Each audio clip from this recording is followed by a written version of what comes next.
There is a really fascinating relationship between mindfulness, attachment, and relationships that we're going to explore today. Before we get into that, please do subscribe to this podcast if you're getting something out of these conversations, and let's learn a little bit more about this. My name is Ted Meissner, and welcome to Mindfulness Voyage. Our guest today is Taranah Gazder. Hi, welcome to the podcast. Good to see you again.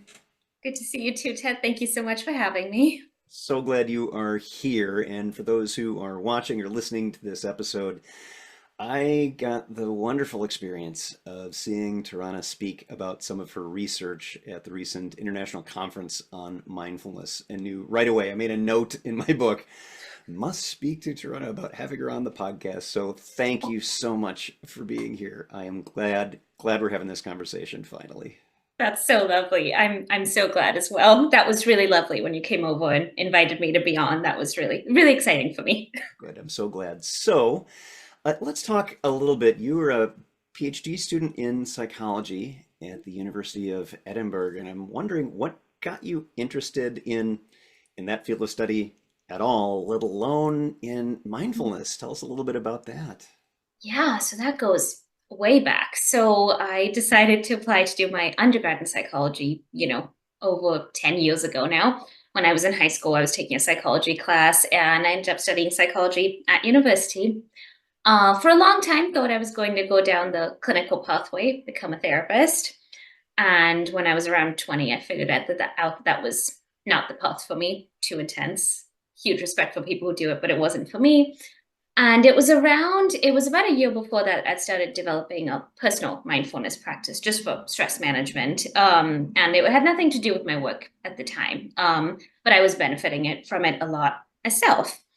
And then I ended up doing my undergraduate thesis in social relationships with my current PhD supervisor, Sarah Stanton. And at the time, it wasn't about mindfulness, but we studied close relationships and attachment, etc., which I think we'll get to. And then as I was developing different research ideas, I basically got really interested in how mindfulness and other contemplative practices could benefit our relationships rather than just, our kind of interpersonal stuff. And that's basically the rest is history. So that was about 6 years ago now. And I've been basically doing that kind of work ever since. That's awesome. And relationships is an enormously complex field with a lot of different conditions contributing to it. So before we dive into that, maybe just hearing a little bit about mindfulness in your personal life. What are some of the things that you've noticed in having a practice that shifted things for you to make you interested enough to want to study it formally? Yeah, yeah, that's a great question. So I initially started practicing mindfulness myself around 2017. And it was because I felt like there was a lot of stress in my life, and I felt like I was never stopping. I could never stop. I could never breathe. I could never, which don't get me wrong, I still struggle with. But um, I rarely had time that was just for me. I very rarely had time when I wasn't trying to, reach a goal or do something for somebody else. And I had a friend who recommended meditation to me, and he was like the least likely person I'd ever met to meditate because he was just the most non-hippie, the most kind of I don't know. It was just the opposite of what I'd ever expected from him. And he'd had a lot of stress in his life at the time. And I'd seen him one day and he'd said, wow, everything's changed for me. And he seemed like a changed person. He seemed so refreshed and calm. And I was like, is this a new human being? I thought, you know what, if he can do it, I can do it. And so I started practicing, and it was amazing for me because it was the first time I'd carved out time for myself in that way. It was the first time I'd slowed down. It was the first time I'd appreciated, the things around me on a regular basis and actually just taken the time, taken the attention for them. And I think, yeah, that's what massively shifted things for me. Yeah. It's so fascinating how this comes up for people that usually there is some difficulty in our lives and our standard coping mechanisms might not be working so well anymore. And that mindfulness really brings that shift in perception and how we're meeting the difficulties that continue to show up. And that's a really big change. So I imagine with relationships and all the different complexities that come into that, there's a lot for you to look at. So why don't you tell us just a little bit about that initial topic, that field of mindfulness and relationships, and what kinds of things it may impact? Yeah, so I think that's kind of it's the field is still relatively young, I would say, compared to a lot of, other mindfulness research and the really well-established effects that we know about on, pain and anxiety and depression. But I think over the last, say, about 20 years now, that's been really opening up. So I primarily study close relationships, so kind of romantic, familial, close friend relationships, that kind of sphere of things. But obviously, there's a lot of work on it more broadly as well.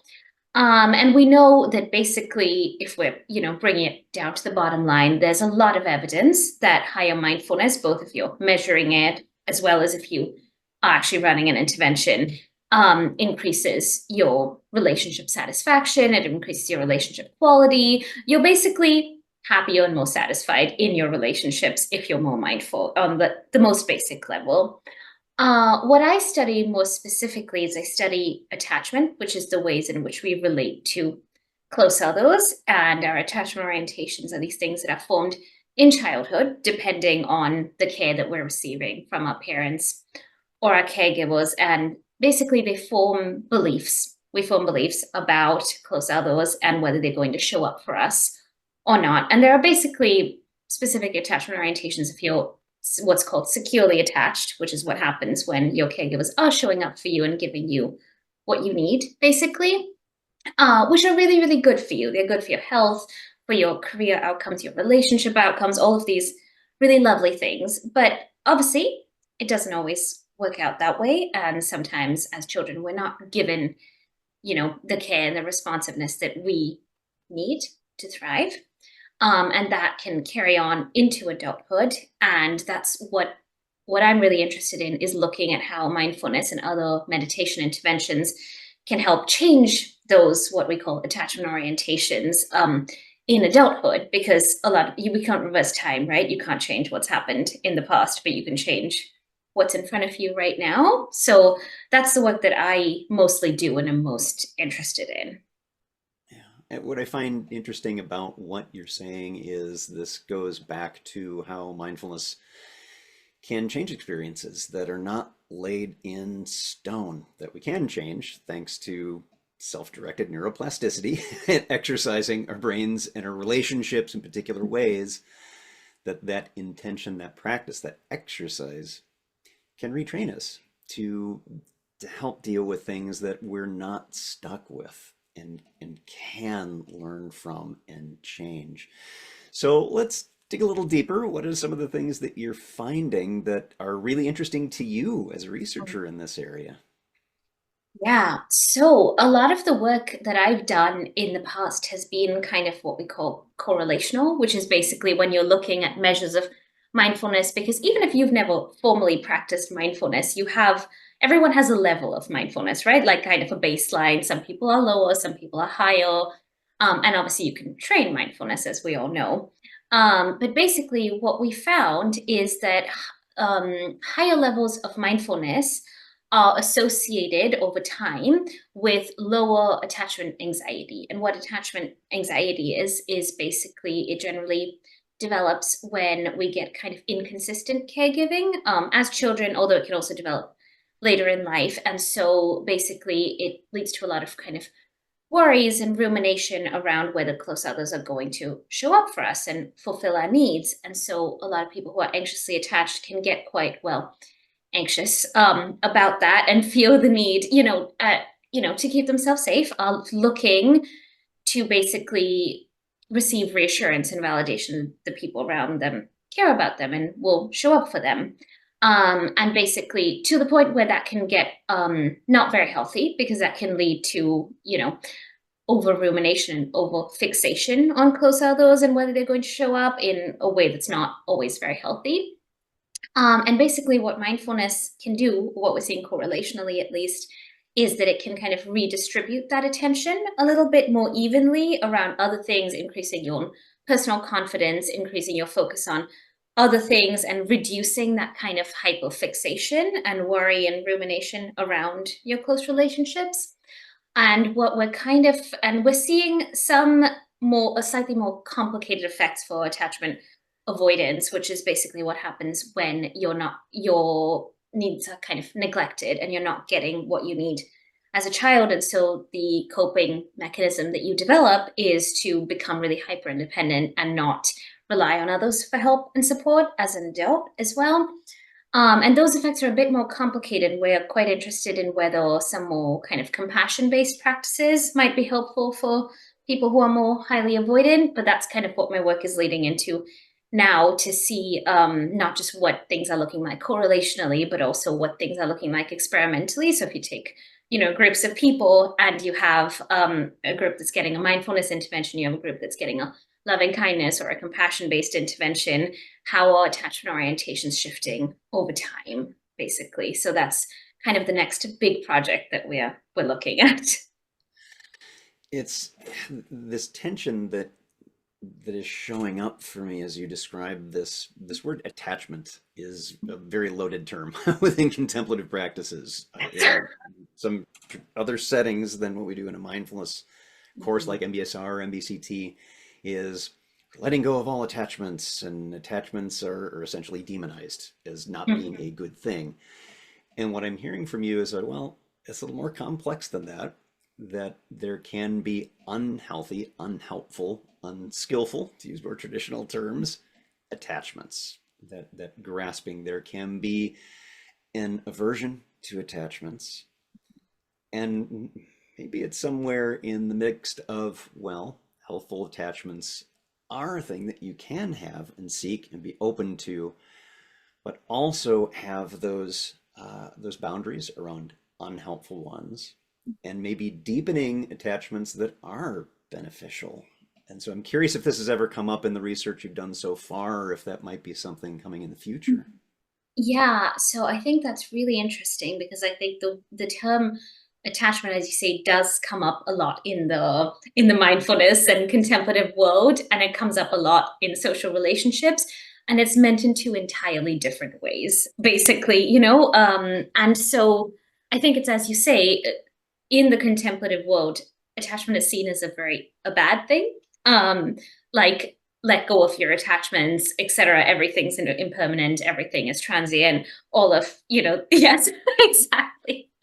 That kind of thing. Whereas when we talk about attachment in the social relationship sense, it's realistically, we are human beings. We're social beings, right? We're programmed to need each other for survival. And the idea behind it is that we are all born with an attachment system, and the function of the attachment system is to keep us safe. It's to keep us protected. And however, whatever kind of caregiving you're receiving as a child, the way that your attachment system is reacting is a rational response to it, right? And so basically, the idea is that basically, if you're say that you're not getting your needs met, right, as a child, and then you develop a more avoidant attachment orientation, that might not be super healthy for you as an adult because it won't have very good effects on your relationships and your health. But it's an adaptive thing to do, right? Because you're trying to keep yourself safe and you're trying to protect yourself from being let down or disappointed. But equally, if you are receiving the love and the care that you want and you're trying to aim for connection, which I think in the long run we're all aiming for, and even in contemplative science, I know that we're talking a lot around that, right? Around connection and cohesiveness and all of these lovely terms. That's a good thing, right? Because we're looking for bondedness, we're looking for connection, we're looking for support. So a secure attachment basically can give you all of those things. And I think that the closest relation I can kind of make to, the way that attachment is used in the contemplative domain, which is kind of negative, is probably kind of related to what happens when people develop a more anxious attachment orientation, where you get, I guess, attached in a way where there's too much of your happiness depends on a specific thing and it's taking up a lot of your brain space and you're not free to openly explore the world without judgment and reactivity like we talk about in mindfulness. So I would say, yeah, I think that's how I would resolve that kind of conflict. But yeah, it's meant in very different ways, I would say. Yeah, I think you're right. An unskillful grasping at attachments that are here, having connection can be really, really beneficial if it is one that has meaningful outcomes for you and others. So, yeah, I think you'll never be bored Yeah. in studying this. That's And I want true. to hear a little bit about what you have upcoming in terms of research. It sounds like you'll be looking at, if I'm understanding correctly, is different kinds of practices may have different influences on Yeah, attachments. Tell so us a there little are bit a about couple of that. things in the works, but that's kind of the next big one, and we're still exploring exactly how to kind of frame this. I just had a meeting about it earlier today where we were trying to discuss that. But I think what we want to do is we want to run basically three intervention groups, and we'll run the intervention for about 4 weeks because obviously research constraints and things. It would be lovely to do 8 weeks, but it's just time. And so we'll have one group which is focusing on pure, awareness and non-judgment based mindfulness practices.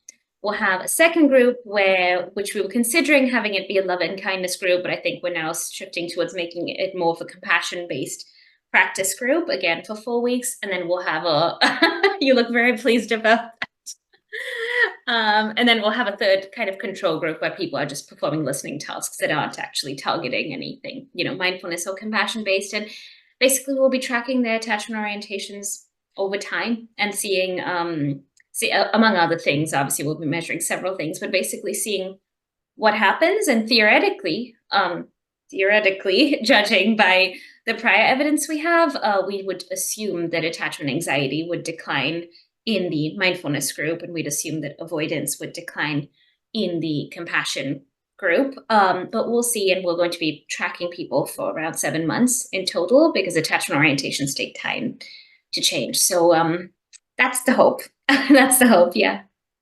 Well, I hope that you will come back and speak with us about that when you've Oh, done I would that love piece to. of the course. I That would would be love to. wonderful.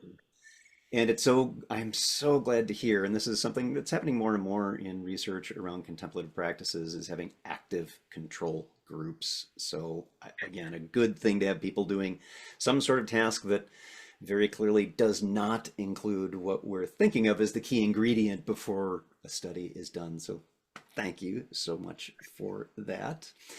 And for those who are listening, I'm going to have links to various spots in this podcast. You know where those are found. If you're listening to a podcast, you know where that is. And I want to thank our guest today, Taranah Gazder. Taranah, thank you so much for being here. I hope you come back soon and best wishes with the research.